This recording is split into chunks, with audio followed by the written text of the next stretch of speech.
All right, welcome to the Exceptional N-Word. All right, Yeah. and we have with us today our chief antagonist. This is Thomas. All right, Mr. Tom. And then we've also got with us today our moderator, Mr. Cook. And then What up, though? So we doing our thing. We rocking it out today. What's going on, brothers? Hey, Mr. Book, what is that? What does that N-word stand for today? Necessity. Necessity. Necessity. Necessity. I think we need to be looked at more as a necessity out here, man. You're right. You're absolutely right about that. Yeah. Absolutely right. All right. So we got actually some fans that's we're live streaming right now as well. All right. So these guys are going to be able to hear us, you know, our topics that we're discussing today. All right. And we get some buzz behind us as well. All right. What are we live streaming on? Say it again. We on Instagram live? He threw the hat on, B.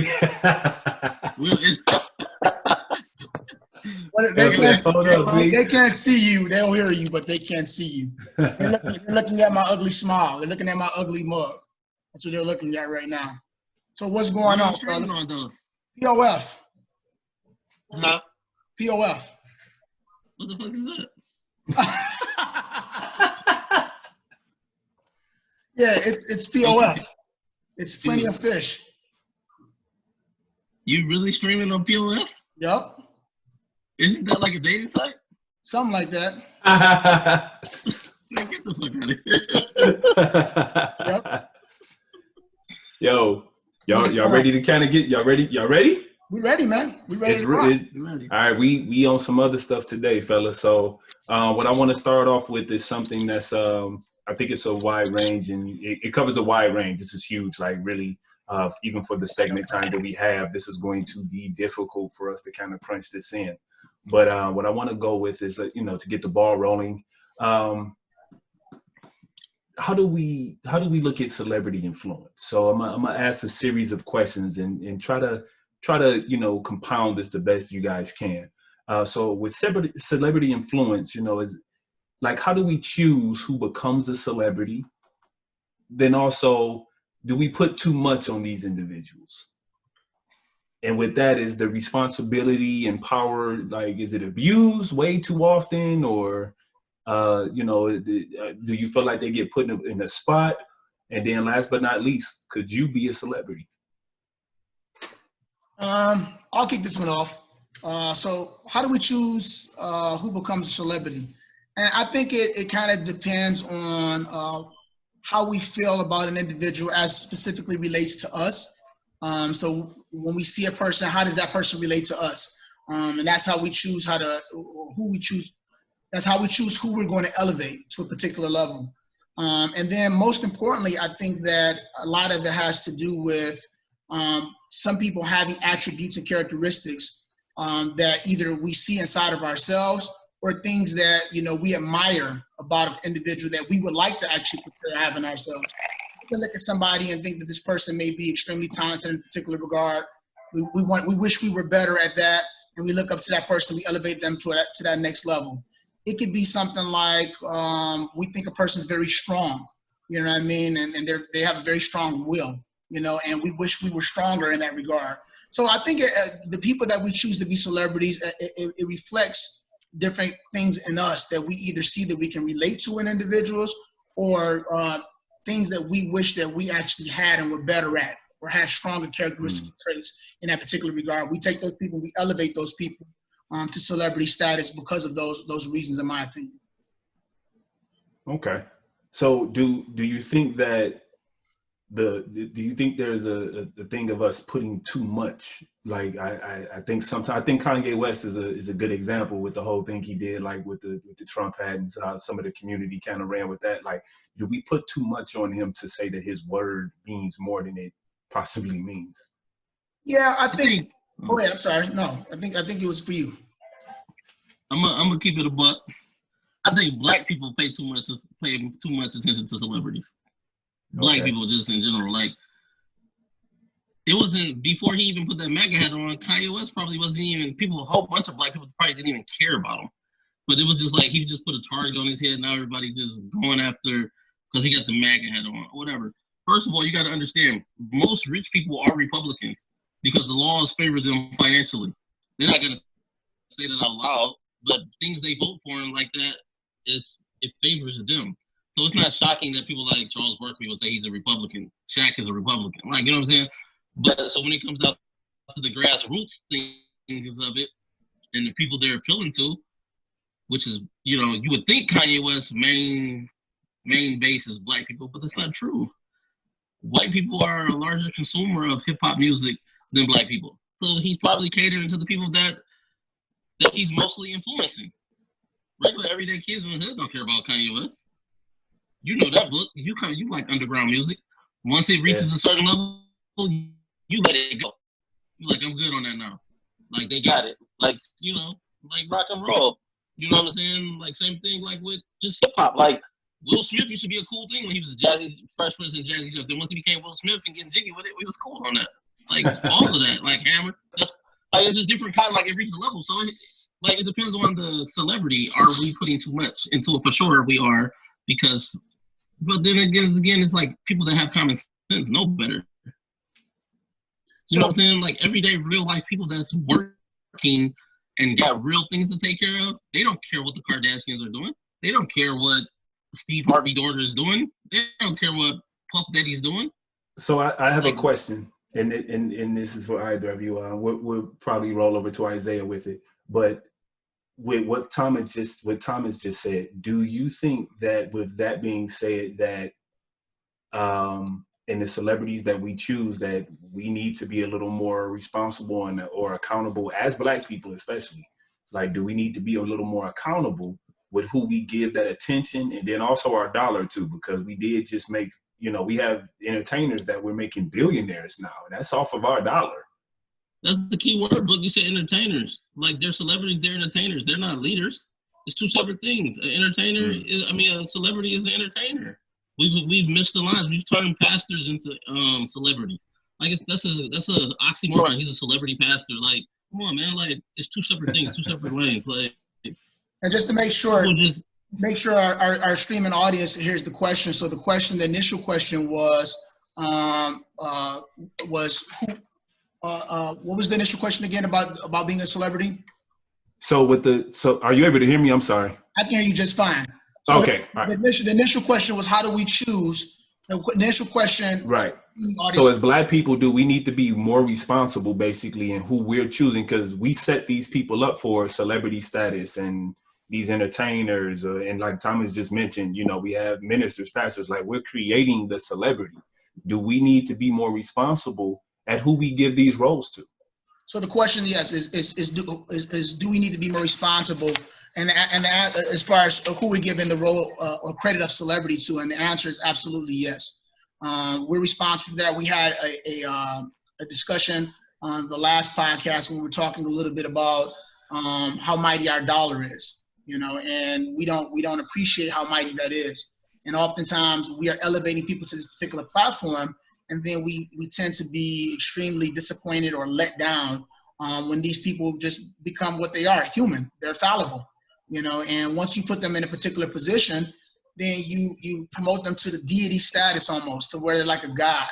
It's like, this is a human being, and we promote these people to this status, and a lot of it has to do with our support, our financial support. You know, whether it be a producer or a rapper or a singer, and that's supporting them and their record sales, whether it be people that we're putting in the box office, it depends. And I think that was great what Tom talked about celebrity pastors and things like that. We're so hell-bent on being able to try to promote somebody on some type of pedestal or stage.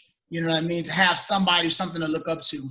Kind of like in the Bible, where, you know, they were so adamant about being able to have a physical representation of something that they can worship. So they built something. Yeah. So we want to build this golden calf.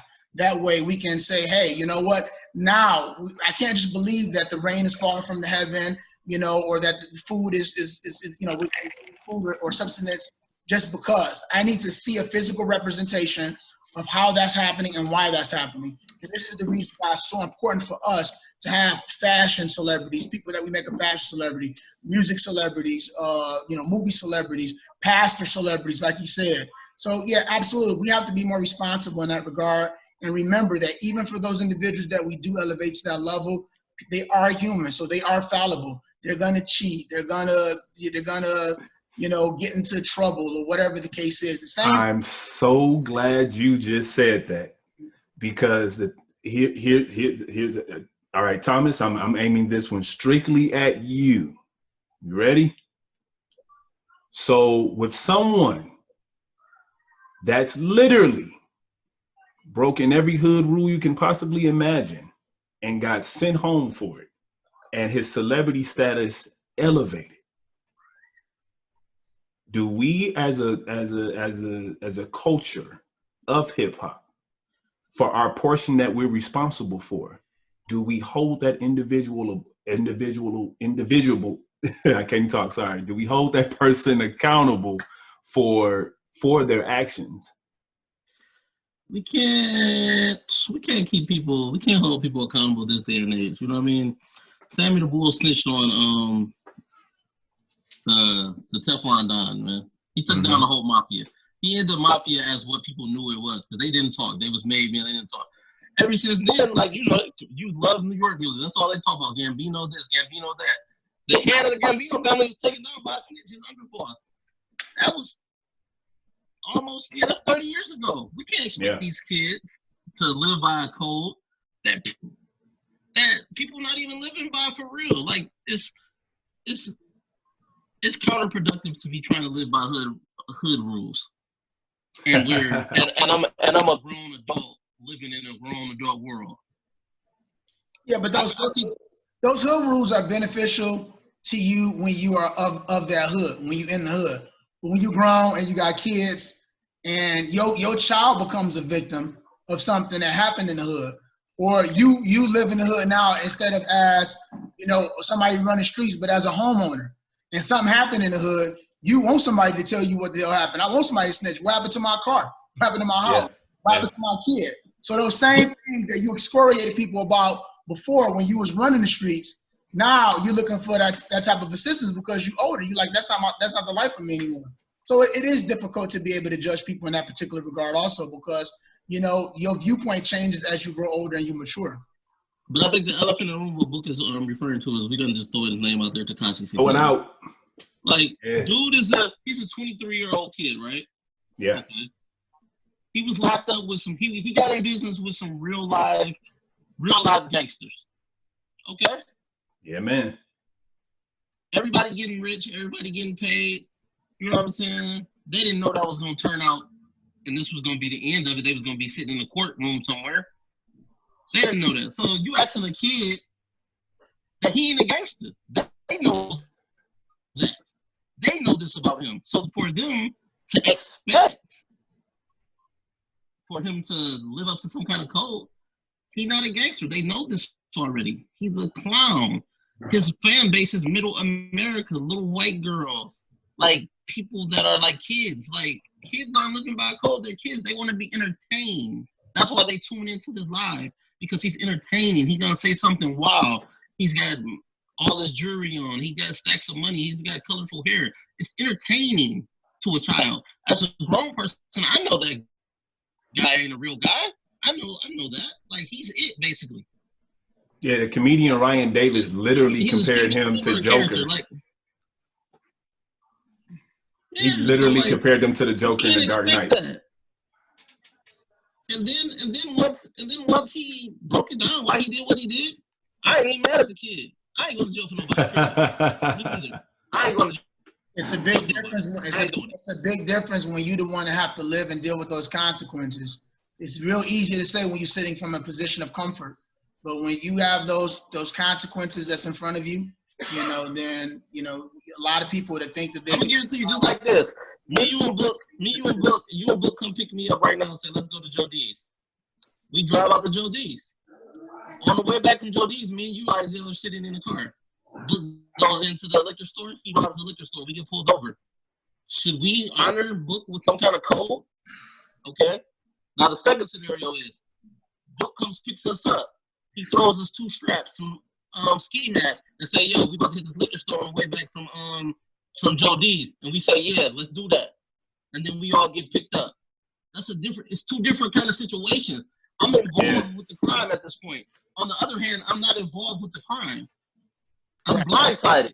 So now should I go to jail for 20 years just because I'm supposed to live by some goofy ass code?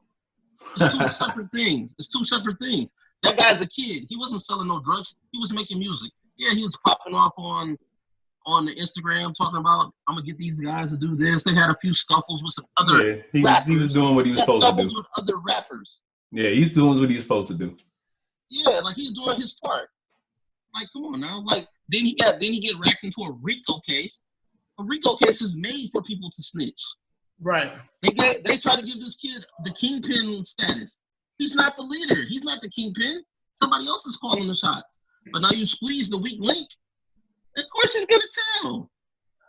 He didn't do these things that they're saying. It's almost common sense. I think the hood rules gotta be thrown away. Like we gotta live by different rules. Like the Black Panther 21-point system. Like take care of each other, respect each other. Like if you see somebody breaking in your neighbor's house, stop them.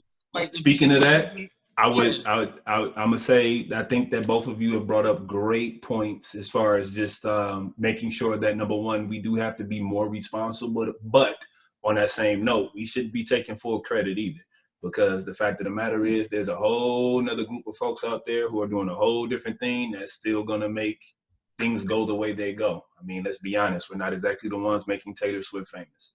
And on the back end, there's a young lady, I think she's 23 years old, became a millionaire in 8 minutes. About 2 or 3 days ago, became a millionaire in 8 minutes. 8 minutes. She developed a skincare that can literally clear your skin, like clear. And that's awesome. But fans are short for fanatics. Those are crazy people. Like some of these things just are, like I said, people are there for the entertainment. People are miserable in their lives. They're looking for somebody to lead them, somebody to follow. Like that's the difference. When people say celebrity, I don't hear a world leader, a decision maker, a lawmaker. Not at all. I don't hear that. Yeah, which is where I'm going, because that's what we need to hear. Yeah, people should hear. That's what we need Jay-Z. to hear. We should vote for Jay-Z to do what? No, Jay-Z's doing what he's good at. Yeah. He's doing change from he's using his celebrity to make a change in different spots. That don't mean we should blindly just follow Jay-Z. Because like I said, pointing to earlier, he's a man, he's followable. You know what I'm saying? But if we're dealing with a politician or a lawmaker and his values line up with ours, okay, then I'll vote that way. But just because Tupac may keep your head up, that don't mean he should be president. Yeah, no. Like that shit's dumb. Right. No. So yeah. I think so. Yeah, we touched on that. Great points, fellas. What I want to do now is kind of piggyback on that a little bit. And it kind of rolls like with the celebrity and everything right now. We're seeing a lot going on with the COVID. So we're seeing a whole lot of change in health because people are starting to look at health a lot more different. But it also brings up a really difficult challenge because average people really can't sustain a life where they just stay at home. So we kind of get to a point where we start talking about health versus wealth, which is more important. So we already know it can be argued that these things go hand in hand. But look at the times, you know, outside was closed to save lives, but then they reopened to sustain livelihood. As we do not have a self-sustaining economy, you know, these are the times that we're in, you know.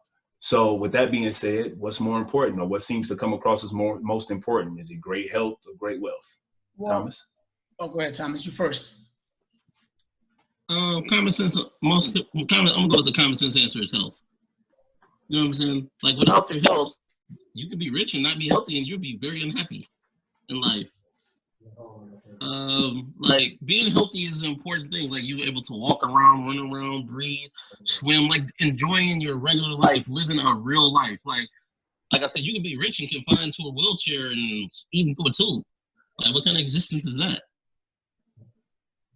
Like, hey, you can have the best wheelchair, you can have the best food through a straw. I'd rather be healthy, go to work, live my life, and be able to just work hard. There's nothing wrong. That's what wrong people are looking for, get rich, quick scheme all the time. They're scared of some hard work, scared of some dedication, getting a little dirty, and being healthy. Like my granddad was working as an older man, go out, rake the yard, chop stuff down, like do all kind of stuff. Like he was a healthy old man. Like health is the real wealth. You're building around here to see your kids grow up, see around, see your grandkids, enjoy your life, travel. do all these good things. I ain't rich. I done traveled, I done seen stuff. Isaiah, he went to Cuba. He's done all kind of stuff because he's healthy. He's able to do these things. Yeah, of course, if we were rich, then we could probably do a whole bunch of stuff we don't probably need to do. You know what I mean? But being healthy, you can do everything that you want to do. Being healthy, you can do everything you need. Yeah. You know what I mean? You with health, you can do everything you need to do. With wealth, you can do everything you want to do. But we don't always need the things we want. That's how I break it down, man. I think health is the most important thing in being around and being able to do and enjoy and be a part of things. I'll take health any day over the wealth. Isaiah, where you stand on it? And just to recap on the question for the streaming audience, we're talking about health versus wealth, which is more important. We do understand that obviously because of the fact that this COVID-19 pandemic has been going on, safety measures and precautions, individuals had to make the hard decision, or not individuals, but the world had to pretty much shut down. And there's some people that's understanding of it and some people that obviously isn't, because it affects our livelihood. I think that we're kind of, to some degree, oversimplifying a complicated situation or question. And it's really a very difficult question. And I like the fact that Thomas was able to just kind of come down on one side and says health. And he makes perfect sense of what he's saying, because if I sustain my health and if I have my health, it'll be very easy to be able to, on the back end, be able to make up from a wealth perspective and make the money back. If I'm healthy enough to be able to go out and work, when all this passes by, I can go out and I can work. But the thing is that what will the world look like when this all passes by? It'll almost be post-apocalyptic because of how much we've lost over this time. Today, I was at a gym working out, all right? Not an actual gym, but like a martial art facility.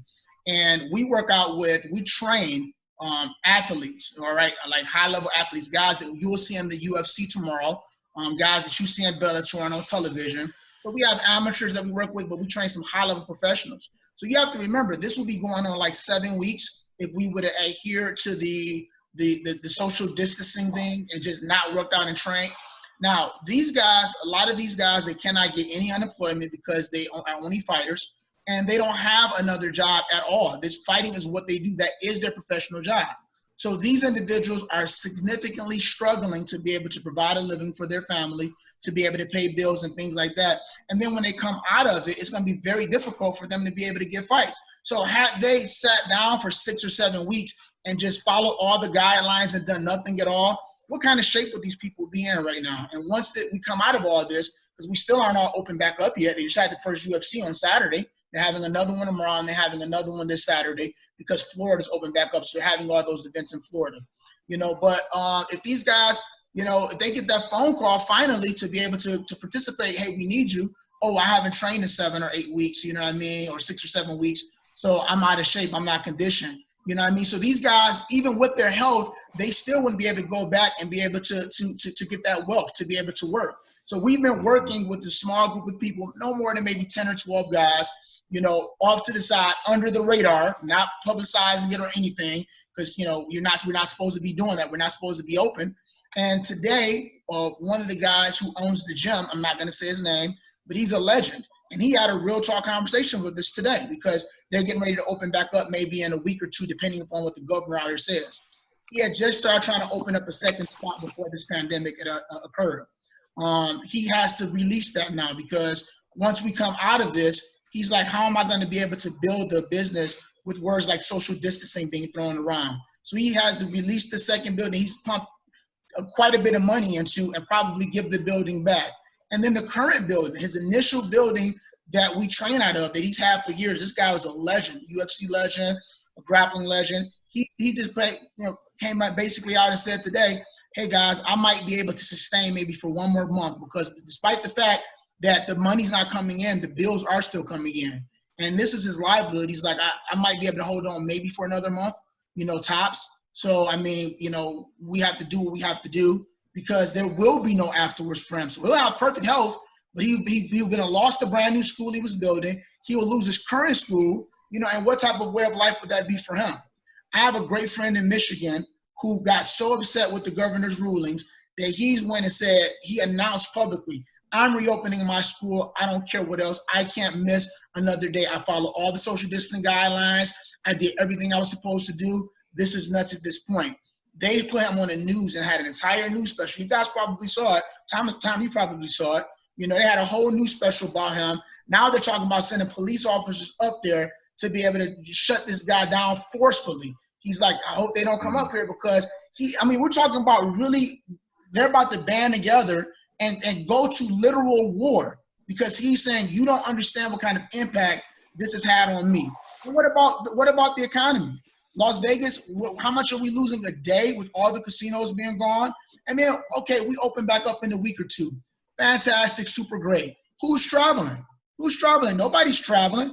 We make 70% of the money in this state off of tourism, at least. So the bottom line is that nobody's traveling because we don't know if it's going to be a second occurrence of this. Some people don't have jobs to go back to. Some people are going to be sitting on money in case something else happens again. So some cities and states just aren't going to bounce back for quite some time. And these people will be perfectly healthy, still trying to collect unemployment, still trying to, stand out and find a job and do what they need to do. So I'm not saying that we should go kill over, but it is very difficult to just take a stance and say, I would much rather be healthy because then when things normalize again, I'll be able to go back out into the world and be able to earn a living. The truth is, what kind of world is it going to be to go back to, you know what I mean, if we can't get through this stretch we're in, because things are bad right now and it's not getting better. I know a lot of people who are losing their businesses and simply will not be able to reopen, period. So, yeah. So with that, you brought up a good point. So do we have to get maybe more creative with, with your, like what I noticed with your trainings, you do a lot of outdoors training, but I know sometimes the weather as well, sometimes you may not be able to do it that way. It never rains. You can always train outside. It never rains. But, so that's what I'm saying. Like, do you have to get a little more creative maybe and still charge the dollar, or? We got to be creative and we have to have ingenuity. We have to be creative and have some different type of ingenuity that's going on. Virtual online class has been fantastic for me. I use the Zoom platform, the same platform we're using right now to run this podcast. It's been a blessing. You know what I mean? I got people that's live streaming right now want me to teach virtual self-defense classes, you know what I'm saying, as well, for their church and for themselves. So the bottom line is that absolutely I can sit down, I can log on, I can work with my students in Michigan, I can work with my students in Atlanta, I can work with my students here in Vegas, I can work with people in Virginia, I can work because I have students all over. I can see all of those people, I can work with those people, and we just have to be more creative. I mean, that much I will say that this has really forced us to be more creative than we've ever been before. We took a lot. Tom, you got a final word for us because we do have to move forward. I just got two things. You could be wealthy and dead, or you could be healthy and have an opportunity to recover. Like I said, it might be a little difficult, but life is difficult in general. Like, you know what I'm saying? It's very unfortunate. Several setbacks. This isn't the first pandemic, epidemic, or anything like that, or any kind of setback, and it's hard for people that rely on consumers like that to come into their facilities. But I just seen a whole thing about a gym, like how they were setting up partitions between Stairmasters. So I'm sure that people are working on things, and things will, this is a part of evolution. Life is the longer you live, the more you're gonna evolve. So, like I said, you could be dead and wealthy, or you could be healthy and have an opportunity. Yeah, if you ask a rich person, they're gonna say all day, I would rather a rich person that's dying. They're like, I wish I had my health. You know what I mean? This money I can't buy. Absolutely. And then if you ask a poor person that's perfectly healthy, they're like, hey man, look, I need my ends. You know what I mean? Like, I'd rather get money. So it's two sides of the spectrum, and it's very difficult to be able to just settle on one side when it depends on the position you're in, your viewpoint.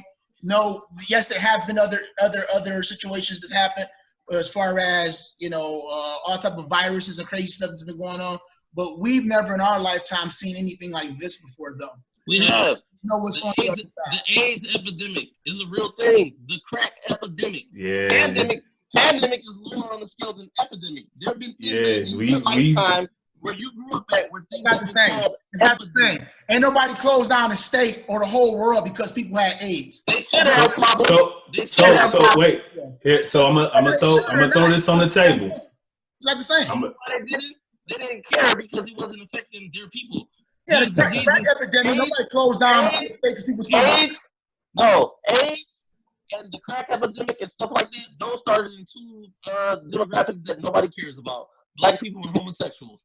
Like, it was like 20 years before they realized there was a whole epidemic going on. It ravaged the hood and it ravaged the community. That's another topic for another day. This is a straw man argument that he's making. He's trying to create another argument so that he can. People got a choice. It's the same. Nobody had to close. You don't have to be an artist. You have to be a martial artist. You can do something else. As far as, like, that's what I say. If you're healthy, you can do something else. As long as you're healthy, you always have an opportunity to make $1 million. You know how long I've been doing martial arts and investing into my business? Man, is that not a fact? Now I'm gonna start over and just do something else. Open my business back up. How many times have you started over? That's on me. That's not government legislation, though. You moved several buildings, rebranded yourself, and popped up with all kind of stuff. So, like, come on up, bro. Like, don't act like if you're healthy, you have the opportunity. I get it. I agree. I understand your stance. I'm just saying you have to simplify it. It's not that easy. It's not that easy. I never said it was easy. Okay. I never said that part. That part is. But life isn't easy. The journey isn't easy. That's a part of life, right? Fair enough. Hey, and when we in the kind of fields we're in as entrepreneurs, businessmen, parents, so on and so on, the struggle sometimes is the blessing. I'm a homeowner right now. This shit is fucking dropping home prices and home values. Like, it's just like the 2008 mortgage crash. Market crash, yeah. Yeah, people had $200,000 homes that they're paying a mortgage on, and then all of a sudden they try to sell the house and they say, yeah, your house is worth $80,000. Yeah. And I'm paying a $200,000 loan off, and my house is worth $80,000. Like, that's what happened to people in 08. Like, that's an epidemic too. They caused an epidemic. Hey, I don't doubt that, but I'm still saying that's a different topic that we own. Yeah, we got so much stuff we're gonna cover. It's crazy. It's not the same. I understand your position, but it's not the same. Those aren't the same. My point is, if you're healthy, you always have an opportunity. Okay, I can respect that. So check this out. This presents another conversation. I like how this stuff is sort of kind of running hand in hand. So for folks out there, of course, who may not have the finances, and for those who do have the finances, we've seen gun purchasing skyrocket, as well as bullets. Like, the prices, and they've gone through the roof. So it leads me to believe that we need to take this stuff more serious and possibly ask the question: is firearms in the home and on the person absolutely necessary? Isaiah, start us off. All right, so is firearms in the home or on the person absolutely necessary? Is the question. And in my opinion, the answer is a resounding no. It absolutely is not. I feel that what we need to be doing, other than pushing guns and people to purchase guns, is educating folks. And as a martial artist, I take this stance, and make no mistake about it. Probably 90% of my martial art friends, they carry guns and they have guns in their home, and they're big supporters of it. You know what I mean? So it isn't like, well, I know karate or I know martial arts, so, you know, I don't need one. Because in what everybody loves to say when they find out that you train martial arts, ain't no martial arts gonna stop a bullet. I get that. but that's the problem, though. When that's our go-to, when that's the type of things that we're talking about, you know what I mean, it changes things. I have a saying, and I stand by this saying. And it's, you know, when you have a gun, you have to make gun decisions. You don't have gun problems and gun decisions, period. All right. So what that means is that a situation that I can very easily walk away from under normal circumstances, when I have a gun on, now I have a gun decision. Did this escalate to a point to where I need to pull this thing on this person? Well, if I didn't have a gun, I would have to actually be innovative. I would have to think about stuff. I would have to find another way to resolve it, because I don't have that decision, because I don't have a gun on me. You know what I mean? And I've been from the hood. I'm from the hood. I've been in a lot of stuff over the years. You guys know that. We grew up together. But the bottom line is that there's never a situation that has happened where I was like, I wish I had some heat on me so I can deal with this. I'm still alive. I'm talking to you today. I obviously figured it out. But how many of these individuals, there could have been another level. There could have been something else that could have been done. And they pull that gun, because we all know once I pull that gun, now I have another decision to make. All right, do I use that gun? Now you pull the gun on me, and I'm gonna tell you what, if you pull a gun on me, that's something I'm never gonna forget. I'm never gonna let you live down. And it's almost like you fired it at me, because the fact that you were pulling on me to begin with is issue in itself. So now the next decision is, am I a killer? Do I understand what that means? To shoot a person and then watch life fall from their body? Do I really get that? When they sell these guns to these people, these kids, these women, even guys, they're not thinking about this. They feel like that the gun itself wields a level of power that is good enough to be able to get them out of any situation. Guess what's gonna happen? I'm gonna pull a gun on somebody because we got into an argument that escalated, you know, in a parking lot of a gas station or something. I'm gonna forget about that. I'm gonna forget about that shit. Guess what? I'm gonna forget about it. But guess what? 2 years from now, I didn't shoot the guy to pull the gun on me. Put the gun back, show I'm tough. 2 years from now, I'm walking through the mall with my family, right? And this guy's walking through the mall. I don't remember him. That was a fleeting moment in time. But he remembers it because I pulled the gun on him. That was significant. I go out in the parking lot. He rolled up on me. Hey, bro, remember me? Bam. Now he shoots me because I pulled the gun on this dude. And I didn't. As he should, because there's rules to this shit. You don't pull guns if you ain't going to use them. But right. Go ahead. So we need to educate people there, and that's a big part of what my seminars are. When I have self-defense seminars, is helping people notice red flags and things like that. Now I get it. If somebody kick your back door in, and they coming in to rob, steal, and kill, you like to still have a gun present to be able to defend yourself. But guess what? Sometimes these assailants, they don't have guns themselves. And because the people who purchase guns that believe that will get them out of every situation, they get those guns, they've armed the bad guy now. Those guns now become their guns because that person is willing to kill. That person, they're like, well, I'm a killer. So ain't what you ain't one. So you're not about to shoot me. Now I have a gun that I didn't have before, and now it's a weapon I can use against you. Long story short, we need to arm people with knowledge. Encouraging them to buy guns and flood the streets at home with more guns. How can this be helpful to be able to get our world back to a sense of peace and normalcy? It absolutely cannot. This right, man. Are not killed. And the great words of my man Tommy Buzz, is shorty can't eat no books, yo. You know what I'm saying? And books ain't gonna protect you either. So, but my stance is really that it's my right. So yeah, we should be able to have them because they got theirs. Whatever my rights are, I should be well in the grasp of all that. It wasn't should we be able to have it? That wasn't the question. What should we be able to? I think we should be able to have them. What was the question? What was the question again? Is it absolutely necessary to have it on person as well as home? It is necessary because it is my right to do it. I got the right to. If I am not a felon or some kind of crazy person, I have the right to do it. So it is necessary. And I just want to go back to something else. Like, they've stigmatized guns with black people. Like, all of our people come from Alabama and Georgia. Grandpa, grandma all had rifles in their house. Like, generations before us grew up around guns. Guns didn't become a serious thing until drugs came into our community. And then black people started arming themselves, arming the gangs, and to protect the drug trade and things of that nature. And then, like, you know, they have shootouts. Then little Takesha gets shot by accident. So now you got people picketing. So now you got the church pastor. Oh, we need to take the guns out of the way to never. No, the guns ain't the problem. It was other things that was problem before the guns ever became a problem. Because black people, like I said, we come from the South. Like, just like those Southern hillbillies that shot that boy, they got their guns. Our same grandparents and forefathers had those same shotguns riding around in the back of the truck too, because it was their right. But like I said, once we got up here to the city and drugs got involved and stuff like that, like the stigma came with it, like urban violence and these words like black on black crime. Like, you don't ever hear about white on white crime. It's a whole made up thing. Like, it's a whole made up thing. So yeah, it's a necessity because they arming up. And yeah, guns shouldn't be given to everybody. They should be given to people of a certain age, just like you to buy alcohol. Like, people could do a lot more damage with a fifth of liquor than they could do with a 6-shot 38. It's a proven fact. I understand what you're saying. I'm sorry, Book. I understand what you're saying. No, look. Necessary, though. When you start using the word, I don't think that these people who purchase, let me give an example. It's off-topic example, but I'm going to tie this in real quick.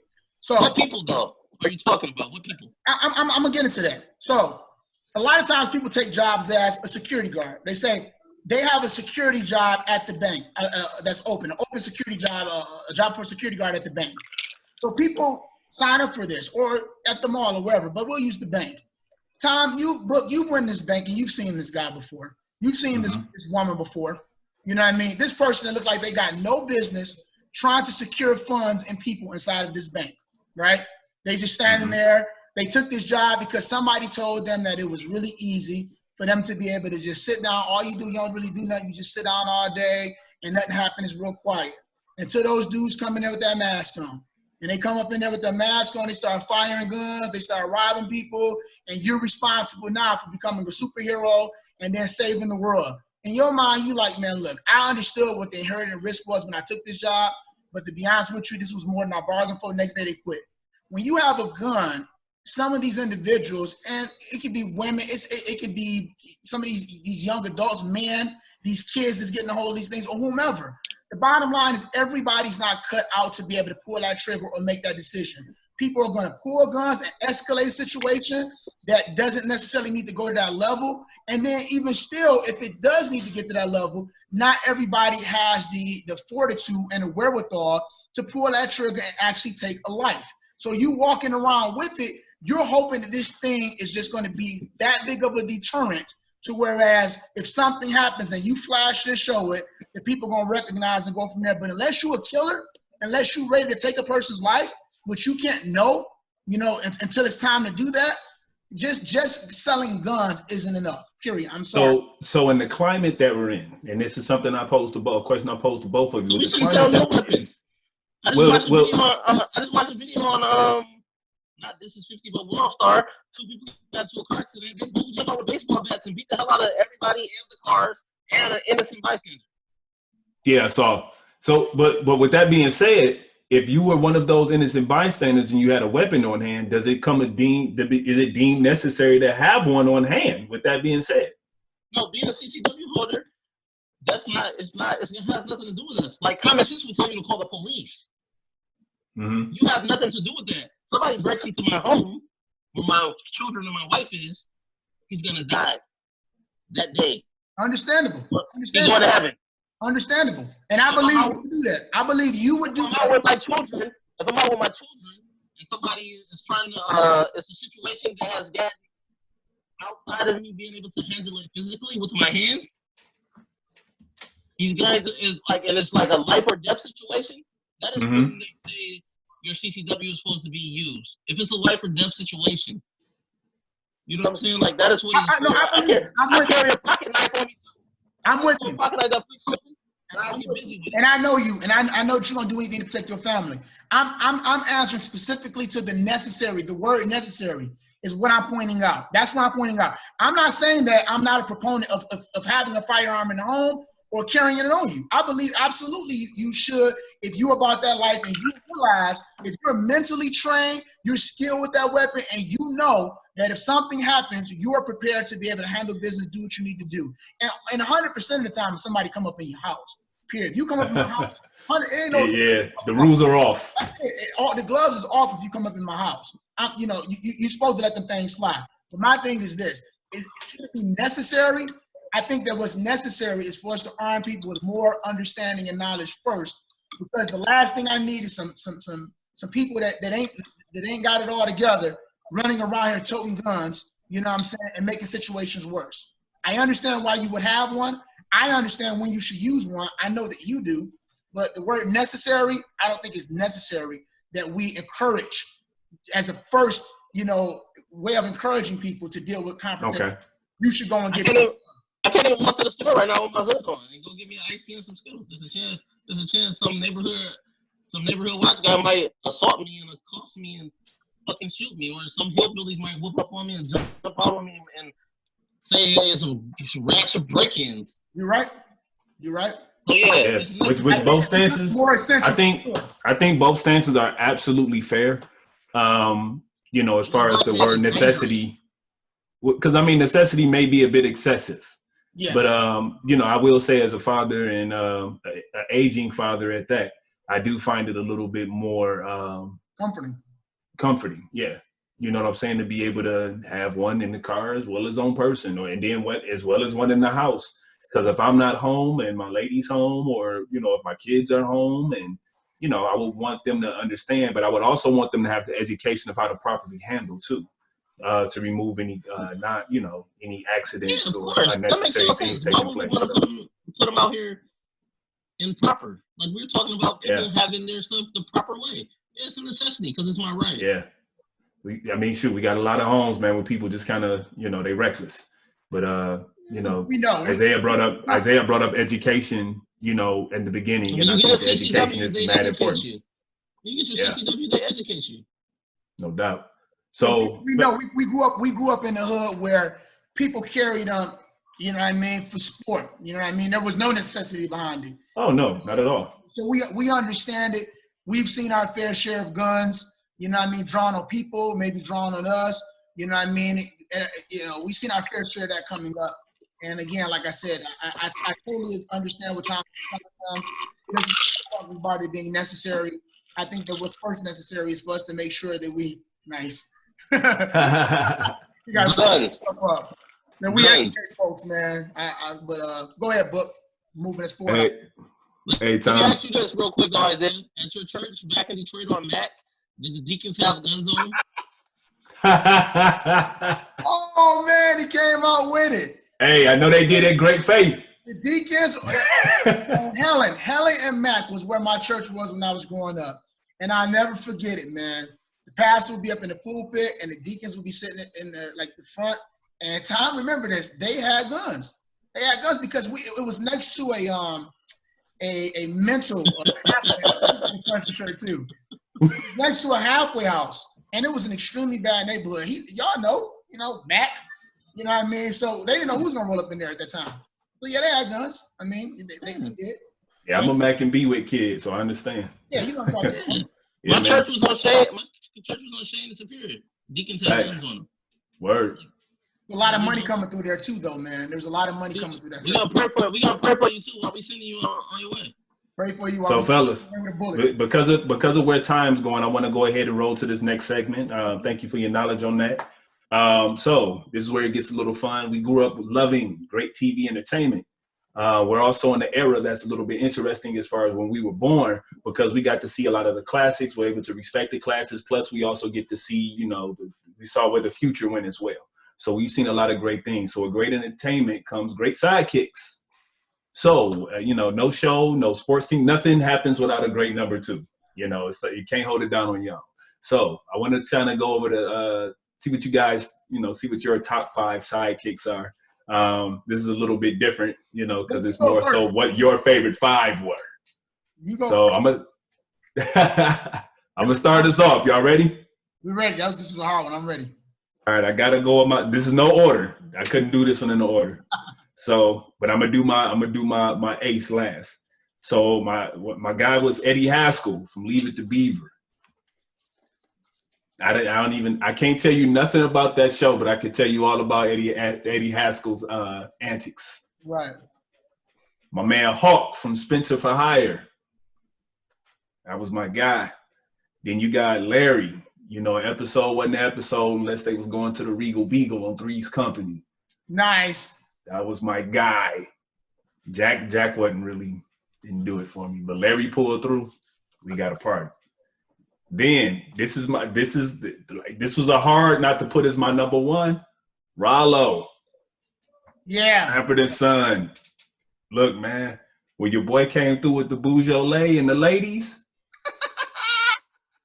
you know what I'm saying? Like that, Lamont wouldn't even have been Lamont, man, without Rollo. Period.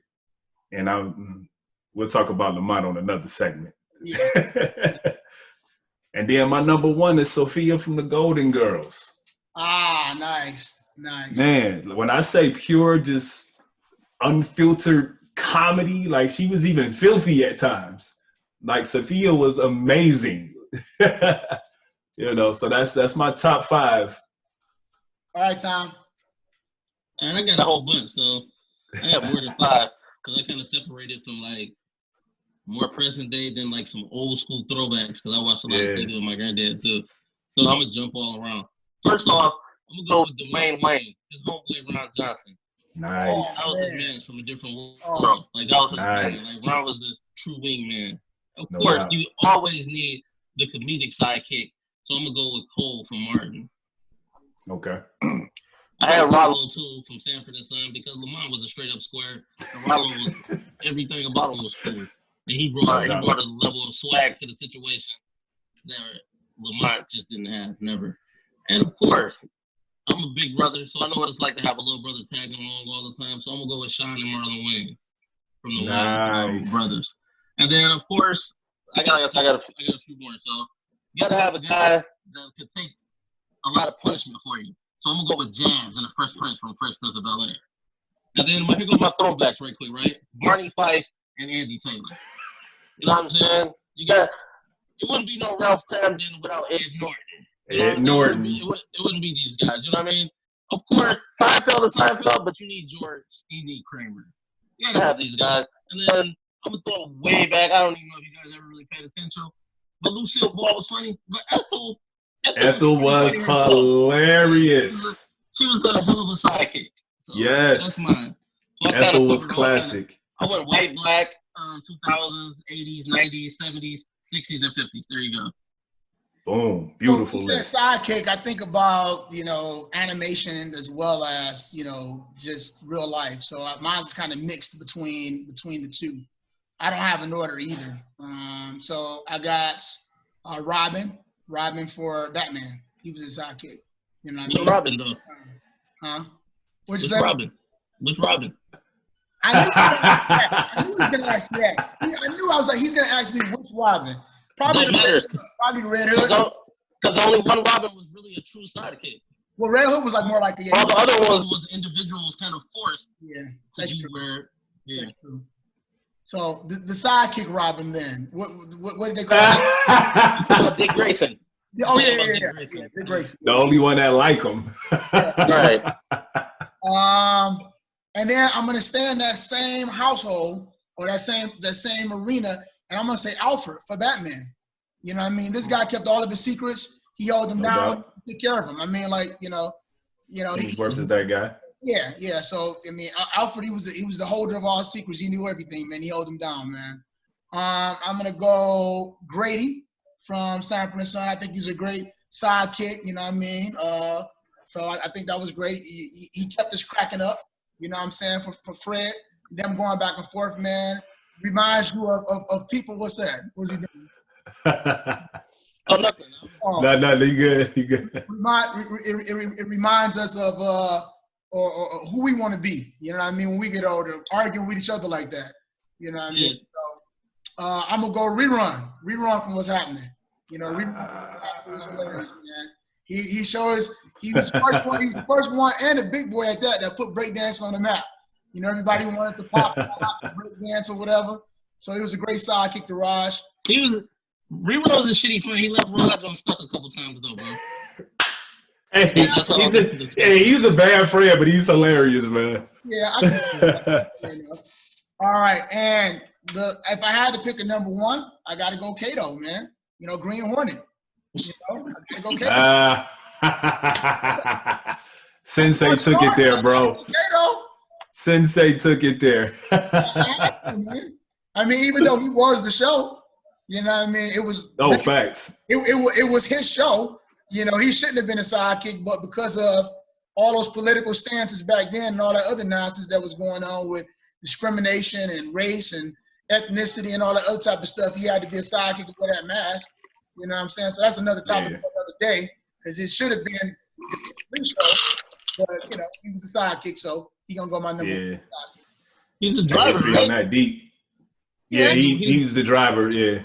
The white guy hired him, so he had to be the sidekick. Yeah. Yeah. They switched it up, man. Late in production, because they didn't want to have an Asian front. He hired a white guy, and then the white guy worked for him. Not in those days, buddy. Exactly. That goes back to what I'm talking about. Not in those days. Yeah. Not if I hired a driver, he should be able to get me out of sticky situations also. I would like to think that. All right, fellas. So look, excellent segment today. Hopefully we got some people thinking. You know, I think at the end of the day, that's what we all going for. You know, we just want people to really sit down, have a little fun with it, be respectful, but at the same time, think for yourself. Why not? Don't take everything at face value. Do some fucking reading, get some education. Why not? Good God. Right. And gentlemen, I appreciate you both. How did people enjoy the live stream? How did you guys enjoy it on live stream? How did everybody enjoy the show? This is the Xceptional N-word. All right, this is our third episode of many. You know, so how did you guys enjoy it? They sending hearts up. They love it. They love it. They love it. Everybody's been commenting the whole time. They've been listening. They've been putting feedback and chatting on one another. Hey guys, I love it. This was Katie. Thank you very much, Katie. We appreciate you guys. Yes, we need the dialogue to happen, people. Have the conversations, talk amongst one another. There's nothing wrong with disagreeing, you know, as long as things stay respectful. We should be able to have these dialogues. On there, Zeke? Huh? What was a few more of the comments on there? A few more comments. Man, this is the longest I've chatted in a long time. Golden Silk, absolutely. Curvaceous, yes, it was really good. They're sending tons of hearts. So we're gonna be going. We're gonna be dropping this. We have we're gonna be dropping this on a Facebook group, the Xceptional N-word, and we're gonna actually have an actual podcast real soon as well. And we're shooting tons of episodes, lots of content. So we're gonna definitely be doing live streaming, and we want you guys' feedback. We want you guys' feedback about it. Talk about a lot of hot topics and red button issues, but it's definitely important, like Book said, that we have those conversations. It's okay to disagree. It's nothing wrong with that. You know what I mean? It's very important. And she said, hey, you should have let me. Important, but I want y'all to speak to inner city violence and how to balance. So Golden Silk said the necessity piece is important, but I want y'all to speak to inner city violence and how to find the balance. So consider it done. We'll put that on the list. Our next segment, Book's going to put that on the books, and that's going to be what opens up our discussion for the next segment. Tom, what were you saying? You should have told me that I could have went live with you. We could have been on the same live, and then we could have streamed together. Like how the verse. I put it in the chat yesterday. I put it in the chat. What are you on? What are you on Instagram? Yeah, I'll chop it up with you once we log off about it. I'll chop it up, and we can do that for the next one.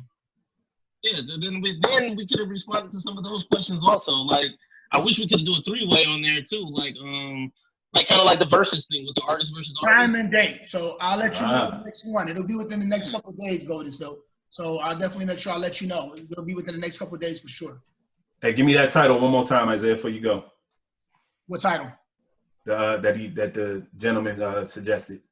Oh, this is the necessity piece is important, but I want y'all to speak to the inner city violence and how to find a balance. That's the title. All right.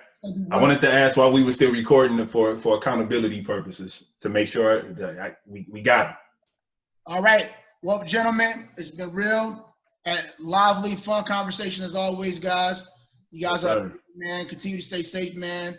Hug those kids, man. You know what I mean? And take care of those families, man. I look forward to doing it again real soon, brothers. Appreciate y'all, brothers, man. Same here. Yes, sir.